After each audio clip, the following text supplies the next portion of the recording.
اسلام کے بارے میں خیال ڈال دیا یا پیغمبر اسلام کے بارے میں خیال ڈال دیا۔ مثال دیتا ہوں، جیسے کوئی بد مذہب بد عقیدے والا یہ کہے کہ دیکھو پیغمبر اسلام نے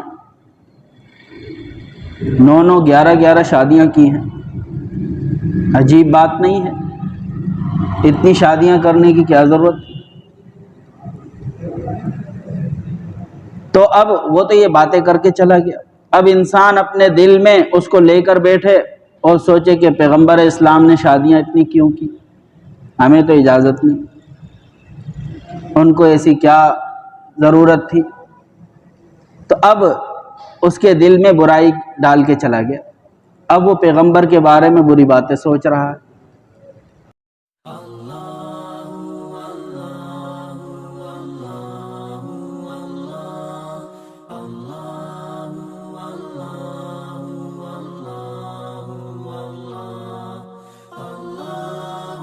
بسم اللہ الرحمن الرحیم، قل اعوذ برب الناس ملک الناس الہ الناس من شر الوسواس الخناس الذي يوسوس في صدور الناس من الجنة والناس۔ صدق اللہ العظیم۔ شروع اللہ کے نام سے جو سب پر مہربان ہے، بہت مہربان ہے۔ قل اعوذ برب الناس، اے پیغمبر آپ کہہ دیجئے کہ میں پناہ حاصل کرتا ہوں انسانوں کے پروردگار کی، انسانوں کے رب کی، ملک الناس انسانوں کے بادشاہ کی، الہ الناس انسانوں کے معبود کی، من شر الوسواس الخناس وسوسہ ڈالنے والے کی برائی سے جو پیچھے ہٹ جاتا ہے، الذی یوسوس جو وسوسہ ڈالتا ہے، فی صدور الناس انسانوں کے دلوں میں، من الجنۃ والناس وسوسہ ڈالنے والا جنات میں سے بھی ہے اور انسانوں میں سے بھی ہیں۔ پچھلے درس میں سورۃ الفلق کے بارے میں کچھ تفسیر کی تھی کہ اس سورت کے اندر ان تمام آفتوں سے بچنے کے لیے صبح کے پروردگار کی پناہ مانگی تھی جو دنیاوی آفتیں ہیں، مخلوق کی برائی دنیا میں تکلیف دیتی ہے، اندھیرے کی برائی سے، اندھیرے سے فائدہ اٹھا کر دشمن نقصان پہنچاتے ہیں، غاسق کی برائی جیسے بتائی تھی، اسی طرح نفاسات جادوگروں کے شر سے، اس سے بھی دنیا میں انسان کو نقصان پہنچتا ہے، اور حاسد کے شر سے جب وہ حسد کا اظہار کرتا ہے تو دنیا میں انسانوں کو تکلیف پہنچتی ہے۔ تو سورۃ الفلق میں جن جن چیزوں سے بچنے کے لیے اللہ کی طلوع سحر کے رب کی پناہ مانگی تھی وہ سب دنیاوی آفتیں تھیں، یعنی اس میں اللہ تبارک و تعالی نے دنیا میں تکلیف دینے والی چیزوں سے پناہ حاصل کرنے کی تعلیم دی تھی کہ مجھ سے پناہ مانگو اور میری پناہ حاصل کرو ان تمام آفتوں سے جو دنیا میں آ سکتی ہیں۔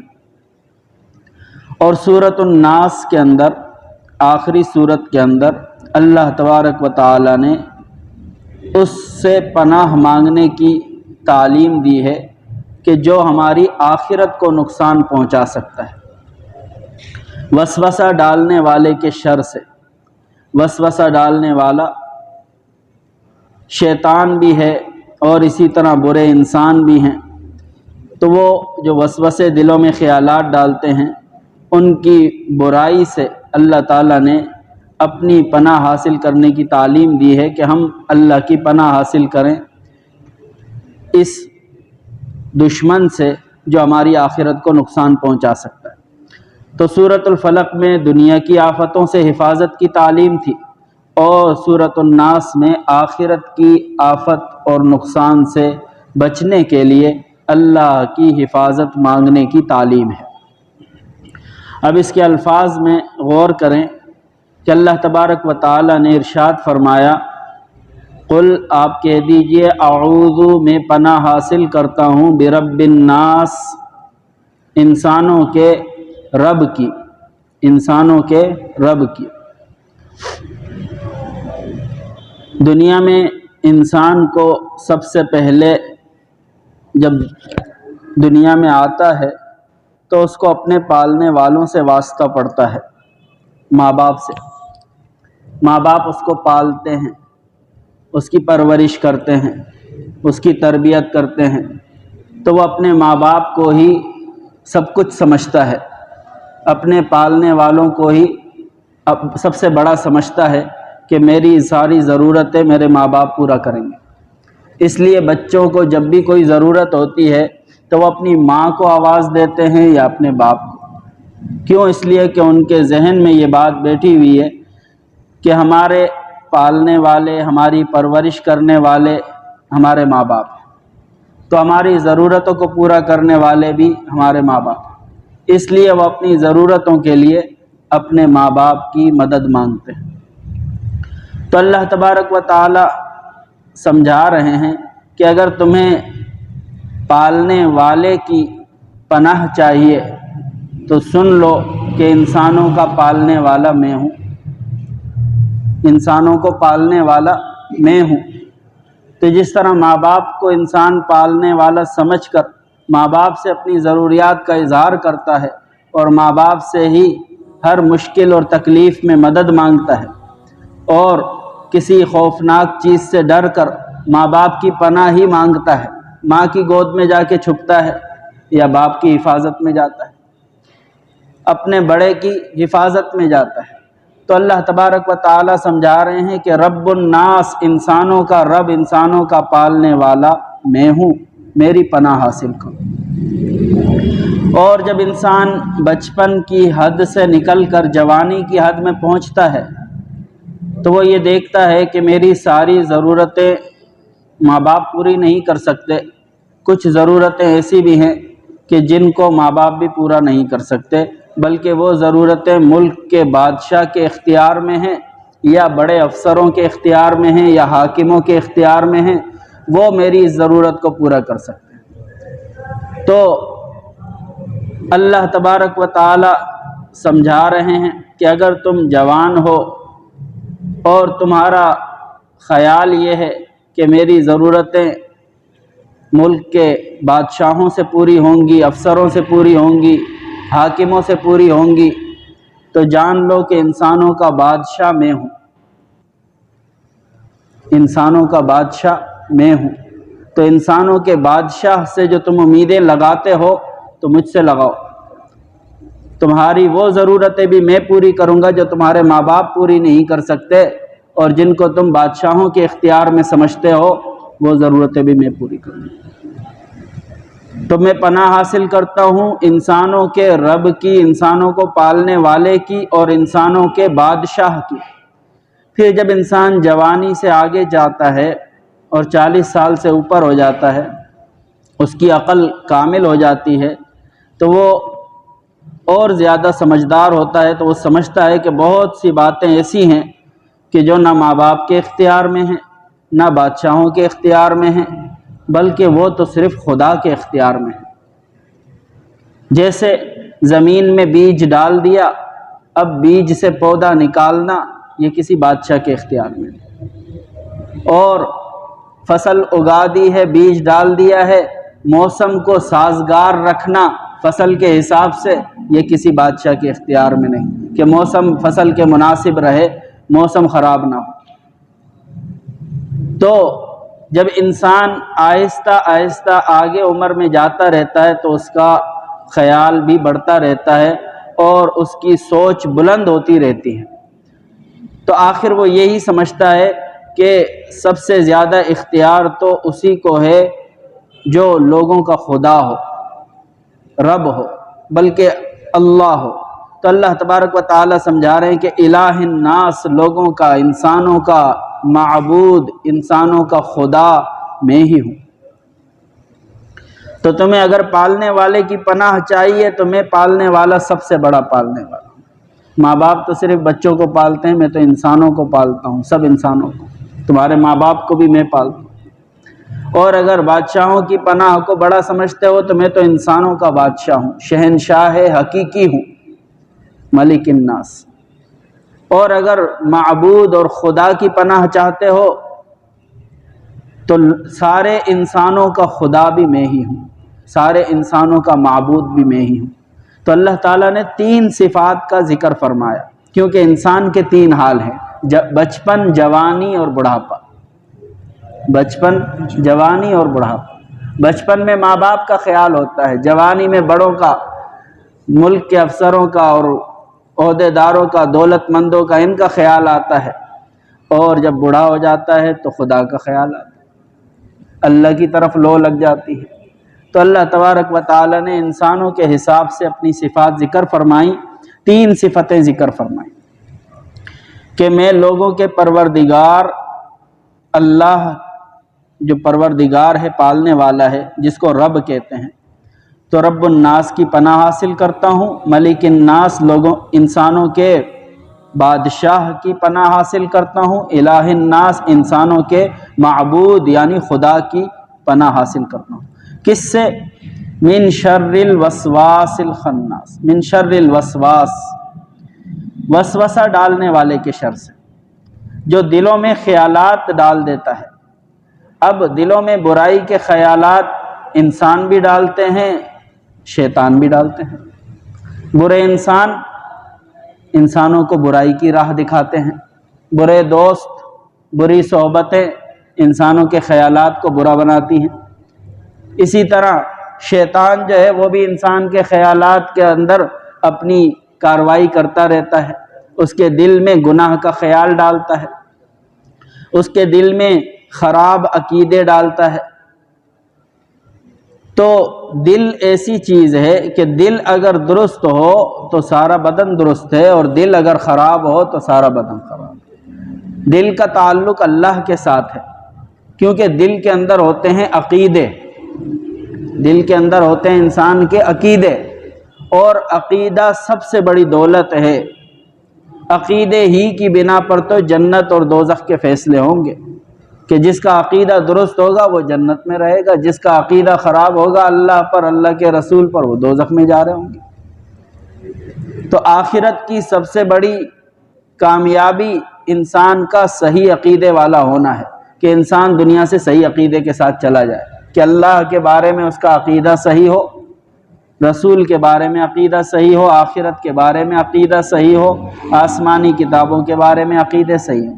تو دل میں جو خیالات ہوتے ہیں ان کی درستگی سے انسان کے اعمال بھی درست پیدا ہوتے ہیں، کیونکہ جب دل میں خیال پیدا ہوتا ہے پھر اس خیال میں مزید طاقت قوت پیدا ہوتی ہے تو ارادہ بن جاتا ہے، جب ارادہ بن جاتا ہے تو اس کے بعد انسان فعل کرتا ہے، کام کرتا ہے، عمل کرتا ہے۔ تو عقیدے اور خیالات ہی اعمال کی بنیاد ہیں، عقیدے اور خیالات ہی انسان کے عمل کی بنیاد ہیں، عمل کا بیج ہے۔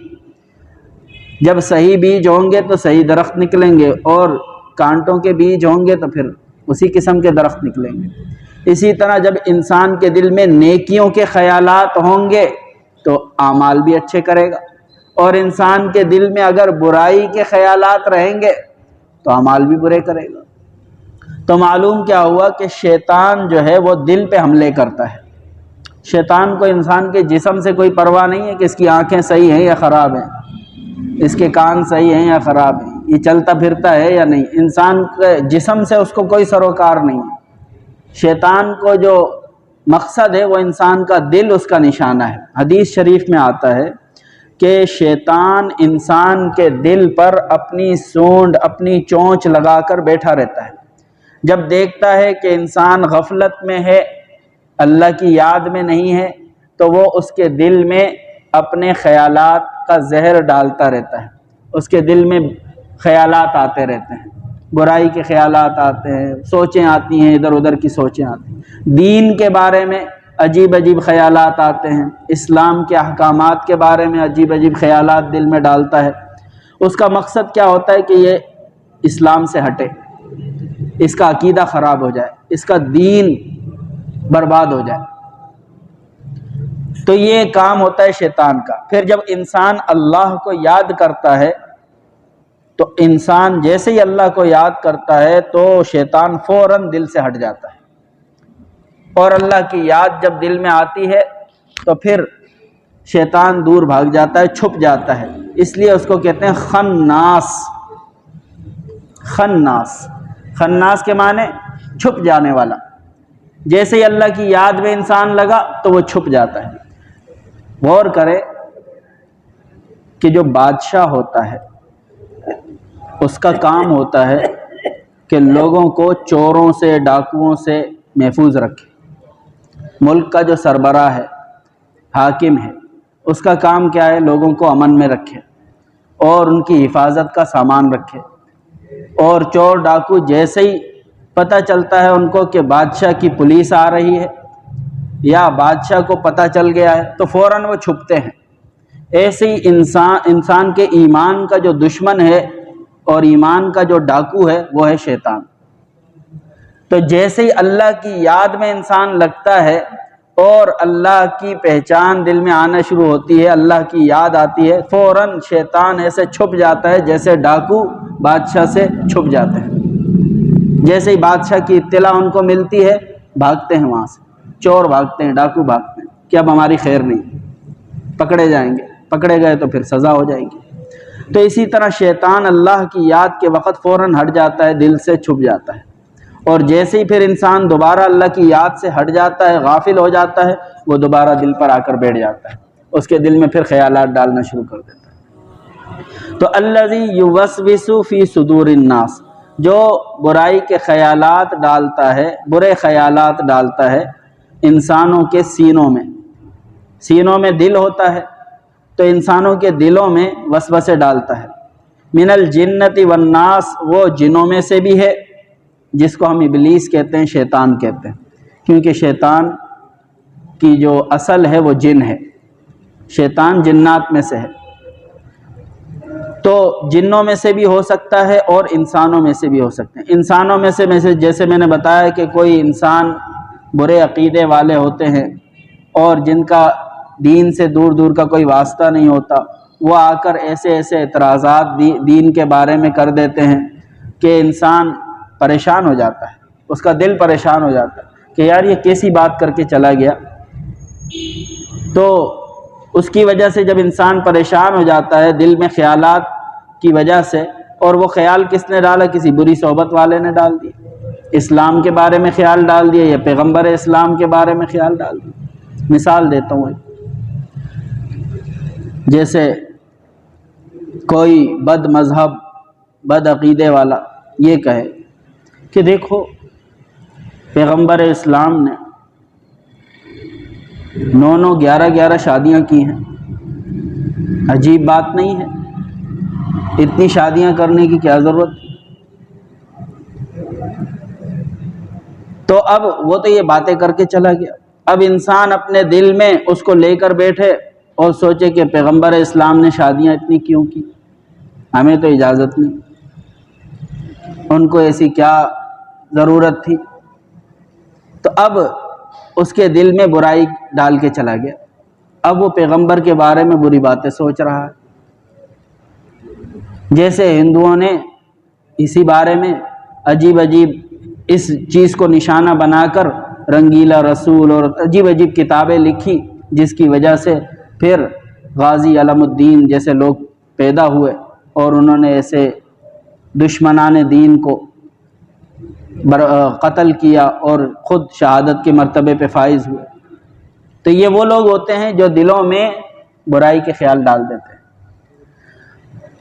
اب چونکہ سب بات کر دی ہے پیغمبر اسلام کی شادیوں کے بارے میں تو میں عرض کر دیتا ہوں۔ دیکھیں حضور صلی اللہ علیہ وسلم نے 25 سال کی عمر میں 40 سال کی بیوہ عورت سے شادی کی ہے۔ عین جوانی کی زندگی ہے، انسان کے خیالات اور جوانی سب کچھ اپنے عروج پر ہوتی ہے۔ اگر پیغمبر اسلام اپنی نفسانی خواہش کی وجہ سے شادیاں کرتے تو 25 سال کی عمر میں 40 سال کی بیوہ سے شادی کرنے کی کیا ضرورت تھی؟ وہ تو اپنی جیسی کوئی لڑکی ڈھونڈتے نا، لیکن معلوم ہوا کہ وہ اپنی خواہش نفس پوری کرنے کے لیے شادی نہیں کی انہوں نے۔ تو 25 سال سے لے کر 40 سال تک کا 15 سال کا جو جوانی کی بھرپور جوانی کا زمانہ ہے وہ ایک بیوہ عورت کے ساتھ گزارا، اور اسی سے حضور صلی اللہ علیہ وسلم کی بیٹیاں ہوئی ہیں، 4 بیٹیاں ہوئیں، بیٹے بھی ہوئے، اللہ تعالیٰ نے انہی کے ذریعے سے اولادیں بھی عطا فرمائیں۔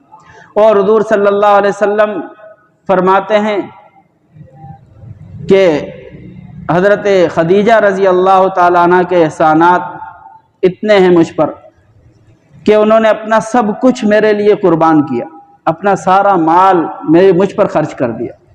مالدار عورت تھی مکے کی۔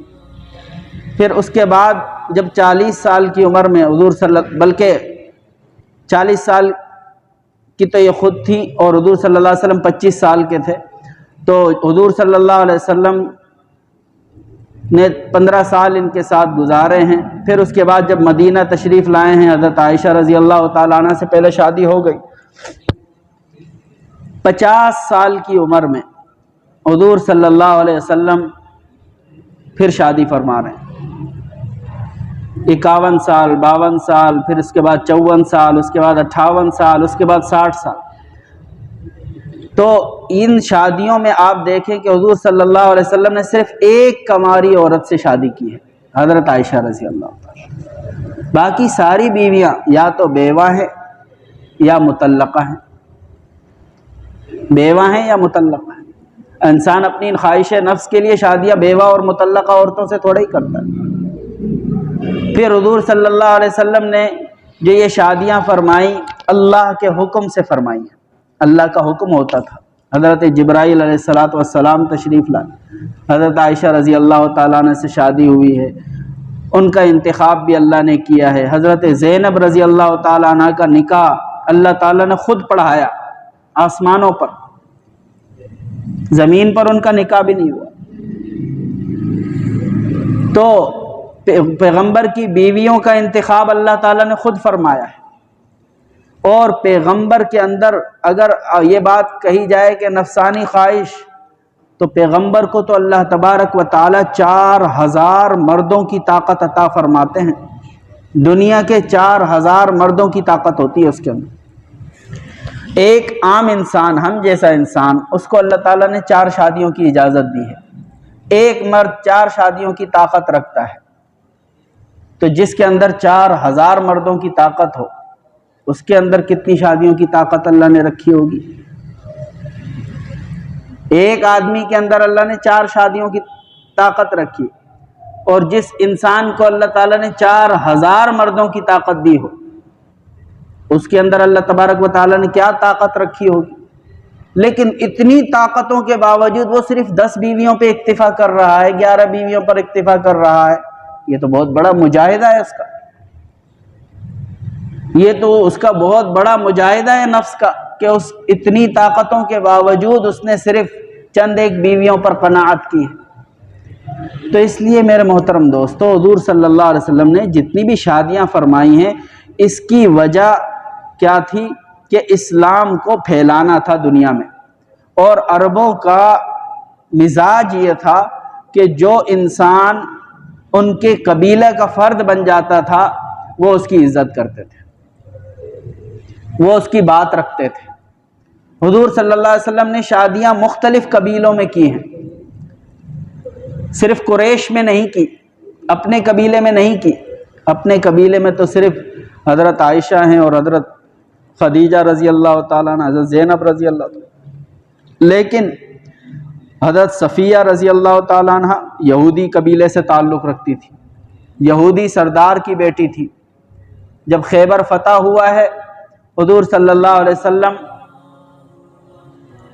نے وہاں پر فتح حاصل کی اور وہاں سے باندیاں آئیں، تو حضرت صفیہ رضی اللہ تعالیٰ عنہ جو وہاں کے سردار کی بیٹی تھی، وہ ایک صحابی کے عقد میں پہنچی، یعنی صحابی کو حضور صلی اللہ علیہ وسلم نے عطا فرمائی کہ یہ آپ کے حصے میں ہے۔ تو دوسرے صحابہ نے عرض کیا یا رسول اللہ وہ سردار کی بیٹی ہے، سردار کے لائق ہے، آپ سردار ہیں ہمارے، اگر آپ ان کو اپنی زوجیت میں لے لیں، اپنے لیے رکھ لیں، کتنی مناسب بات ہوگی۔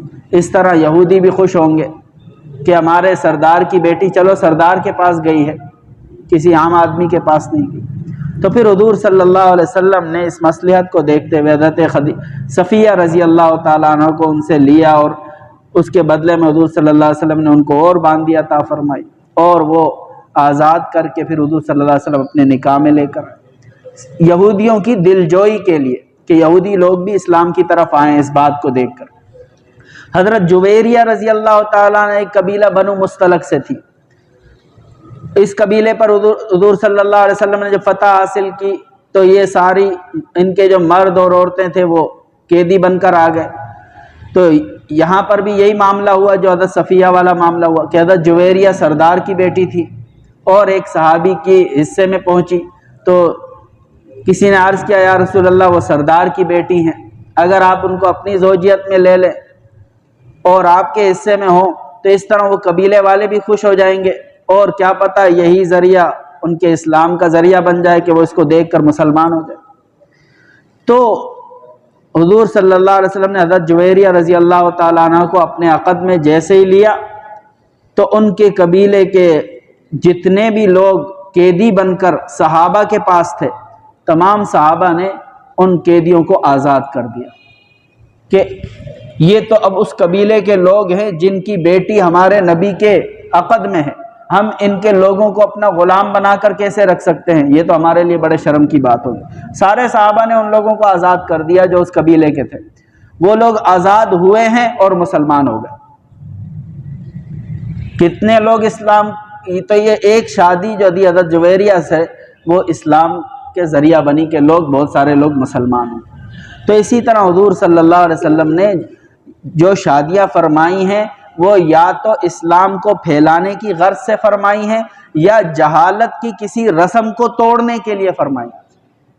جہالت کا ایک رسم یہ بھی تھی کہ لوگ جس کو اپنا بیٹا بنا لیتے تھے اس کی بیوی سے شادی نہیں کرتے تھے، کہ بیٹا بنا دیا اس کو، لے پالک بیٹا ہے، منہ بولا بیٹا، جیسے آج بھی لوگ اولاد لے لیتے ہیں، بچے لے لیتے ہیں، ان کو اپنا بیٹا بنا لیتے ہیں۔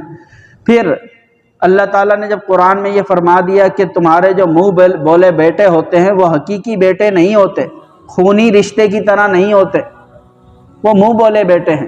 خونی رشتے کا جو حکم ہے وہ اللہ کے ہاں سے اور ہے، اسلام کے حساب سے اور ہے، جو منہ بولے بیٹے کا حکم ہے وہ اور ہے۔ خونی رشتہ میں جو بیٹا ہوتا ہے اس کی بیٹی جو ہے وہ بہو ہوتی ہے، اور سسر اور بہو کا نکاح نہیں ہو سکتا کبھی بھی، چاہے بیٹے کی وفات ہو جائے یا بیٹا اس کو طلاق دے دے، کچھ بھی کر دے، لیکن وہ اب بہو جو تھی وہ کبھی سسر کے عقد میں نہیں آ سکتی۔ لیکن منہ بولے بیٹا جو ہوتا ہے اس کا حکم یہ نہیں، کیونکہ وہ ایک اجنبی ہے، اصلی بیٹا نہیں ہے۔ تو اس نے اگر اپنی بیوی کو طلاق دے دی تو اس کا جو باپ ہے، اس کا جو والد ہے، وہ اس عورت سے شادی کر سکتا ہے، کیونکہ وہ حقیقی بیٹے کی بیوی نہیں تھی، منہ بولے بیٹے کی بیوی تھی۔ تو جاہلیت کے زمانے میں قریش اور کفار قریش کا یہ رسم بنی ہوئی تھی، اور ان کا یہ مسئلہ، ان کے ہاں یہ رواج تھا کہ منہ بولا بیٹا بھی حقیقی بیٹے کی طرح ہے، اس کی بیوی سے بھی شادی نہیں کر سکتے۔ تو حضور صلی اللہ علیہ وسلم کو جب اللہ کا حکم مل گیا کہ تمہیں اس جہالت کی رسم کو ختم کرنا ہے، کس طریقے سے ختم کرنا ہے کہ پہلے حضور صلی اللہ علیہ وسلم کے ذریعے سے حضرت زینب رضی اللہ تعالیٰ عنہ کی شادی کروائی اللہ تبارک و تعالیٰ نے حضور صلی اللہ علیہ وسلم کے منہ بولے بیٹے سے۔ منہ بولے بیٹے کون تھے؟ حضرت زید بن حارثہ، حضرت زید رضی اللہ تعالیٰ، ان کو حضور صلی اللہ علیہ وسلم نے اپنا بیٹا بنا رکھا تھا۔ تو پہلے حضرت زینب کی ان سے شادی کروائی اللہ تبارک و تعالیٰ نے حضور صلی اللہ علیہ وسلم کے ذریعے سے۔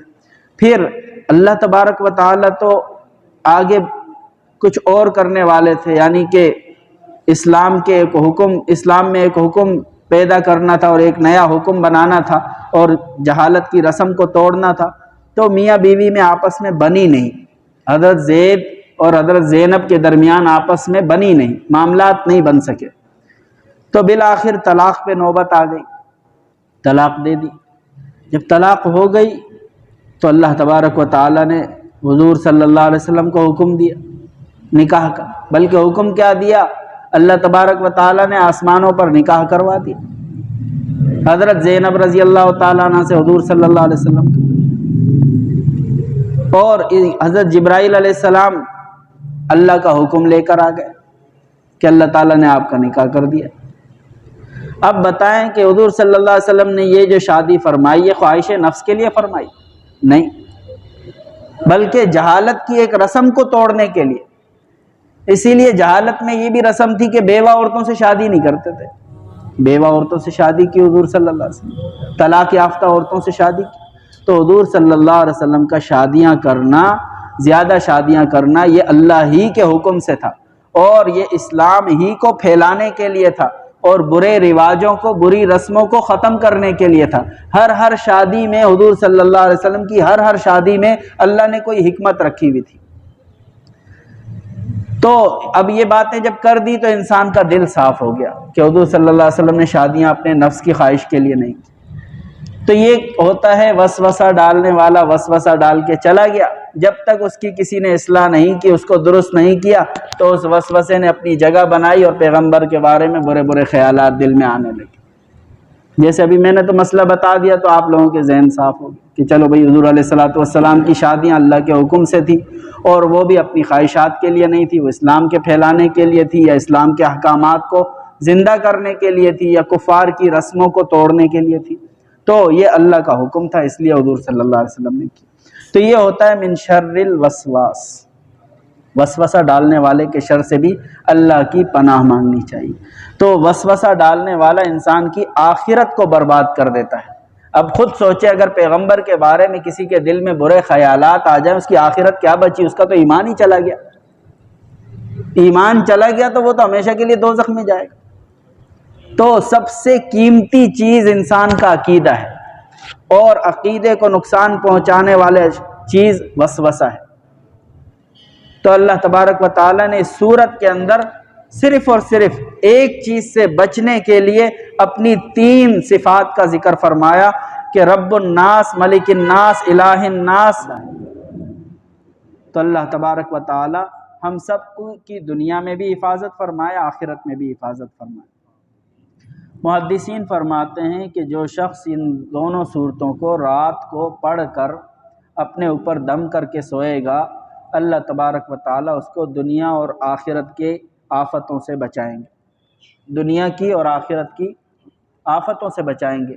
عقیدے بھی انشاءاللہ درست رہیں گے، خیالات بھی انشاءاللہ درست رہیں گے، اور جو پیچھے حاسد کا شر ہے، حسد والے کی برائی سے بھی بچیں گے، جادوگروں کی برائی سے بھی بچیں گے، اور مخلوق کی ایذا اور تکلیفوں سے بھی بچ جائیں گے اگر ہم ان صورتوں کا اہتمام کر لیں۔